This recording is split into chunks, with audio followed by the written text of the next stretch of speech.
Selamat Dina Dadi Banyuwangi 24 Oktober 1774. Banyuwangi wis njenggirat tangi. Nampaknya ikon pembangunan yang terus-menerus gencar diusung ini membawa perubahan yang signifikan untuk Banyuwangi tercinta. Setidaknya kebudayaan adiluhung Banyuwangi terus menapaki tangga kegairahan dan semakin berkembang sekaligus bertahan dari gempuran modernisasi yang tanpa ampun menggilas habis warisan budaya lokal.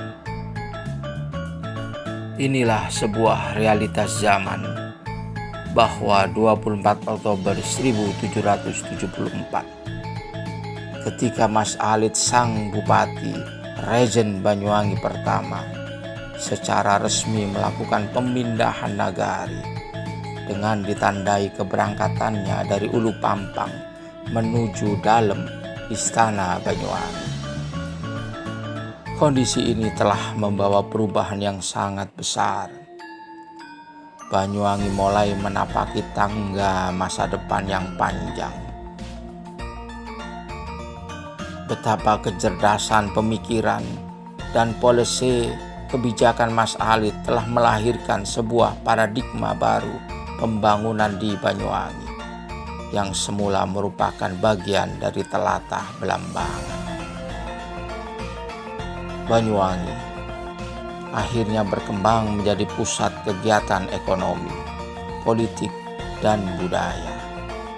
Terbukti, Banyuwangi eksis sampai hari ini dan terus tumbuh kembang sebagai pusat pemerintahan sekaligus kota modern dan dinamis. Diakui atau tidak, mau tak mau, begitulah fakta sejarah yang sempat mengukir kemegahan Banyuwangi. Sebab untuk mengamini sejatining kebenaran dibutuhkan sebuah kejernihan hati. Mas Alit sang pembawa pencerahan melalui kebijakan-kebijakan yang cerdas, teliti, dan bertanggung jawab, selalu berpihak kepada rakyat. Terbukti, usulan tentang penyerahan wajib kepada VOC yang berupa pajak inatura akhirnya dihapus terkait dengan krisis ekonomi akibat konflik berkepanjangan. Kebijakan-kebijakan lain sebelum Mas Alit berkuasa ada kerja rodi dan tindakan-tindakan kejam di Ulu Pampang ketika pembangunan kota, awalnya dengan upah yang rendah dan kekurangan sumber tenaga. Kemudian Mas Alit mengusulkan agar upah ditinggikan hingga banyak pencari kerja dan sukarelawan bekerja untuk mempercepat pembangunan kota. Mas Alit saat itu memang benar-benar figur pemimpin yang memahami benar kondisi yang mesti dibangun. Bupati yang sangat diharapkan rakyat Banyuwangi. Sebab proses pengangkatannya adalah usulan, representasi rakyat, dan tidak semata-mata ditunjuk oleh VOC.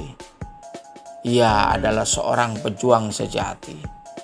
Obsesinya untuk menegakkan legitimasi Banyuwangi sebagai sebuah pemerintahan yang berdaulat. Walaupun harus melalui perjuangan diplomasi yang panjang.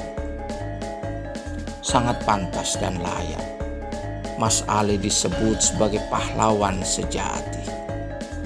Sebab kepahlawanan itu tidak hanya dipandang dari perjuangan fisik militer saja. Dan jika hal ini dipaksakan, arti pahlawan akan mandek begitu saja. Padahal sejarah terus berkembang. Sejarah itu realitas di masa lalu dan jembatan untuk masa depan. Ya, hakikatnya adalah gerakan arus yang tak putus-putus dan selalu mendorong manusia dan bangsa untuk mencari bentuk-bentuk baru. Hingga lahirlah pahlawan pendidikan, pahlawan ilmu pengetahuan, pahlawan ekonomi pembangunan. Jadi tidak semata ansih fisik seperti Mahatma Gandhi dengan ahimsa, pantang kekerasannya.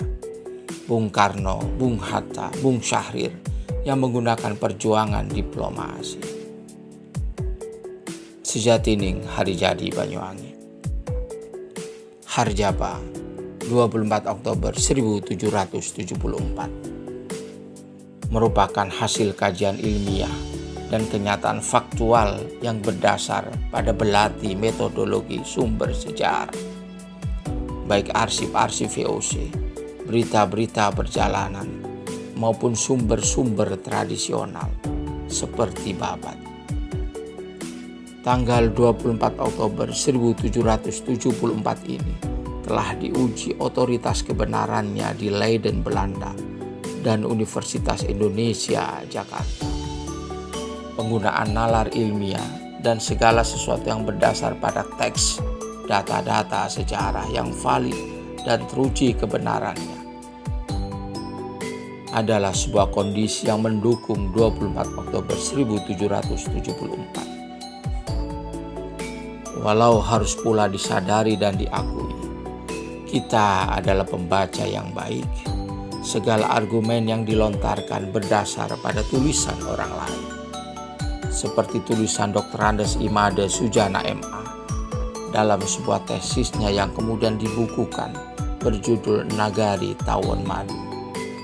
Winarsi Arifin, Danu Suprapto, Dr. J. Brandes, Dr. FEPP, C. Lekerkeker, THG, TH Pisot, John Scott, Dr. Y.W. de Stoplar, dan lain-lain. Tentunya teks yang ditulis sezaman dimungkinkan dapat mendekati sebuah kebenaran sejarah. Dan yang harus digarisbawahi, sejarah, bagaimanapun keadaannya, tetaplah menjadi ansih sejarah. Bukan dongeng, legenda, rekaan, atau bahkan dramatisasi perang Puputan Bayu yang notabene-nya masih terus dilakukan, baik istilah, tempat, ataupun masih ada keraguan-keraguan lain. Seiring dengan perkembangan ilmu pengetahuan dan teknologi yang tak mungkin bisa dibendung dan dinafikan begitu saja. Selamat dino dadi Banyuwangi. Manuk walet lan seriti miber siji-siji teko nusa baron. Mas Alit Bupati kawitan kepingin hengono maning kringet mili tanpa krana. Milihe banyu kudu ana jujugan, laut kudu ana ombake. Wis dadi sejarahe Banyuwangi. Esuk tanggal 24 ulan Oktober tahun 1774. Mas Alit ngelih kutha krajan nang Banyuwangi. Mula kudu gedhiku kanggo nengeri uwoh-uwohan. Banyuwangi saiki dikelilingi papat mata pedhang. Nang lor ana Wongsaraja, nang kidul ana Kalibaru, nang kulon ana Gunung Ijen, nang wetan ana Selat Bali. Wis emeh 248 taun Banyuwangi ngadeg mejeger alangan lan gangguan hing bisa ngubah maning kaya dene watu dodol hang tetep gagah lan kusa. Mas Alit iku hang netepaken Banyuwangi. Mas Samsul Hadi iku hang nerusaken mbangun Banyuwangi.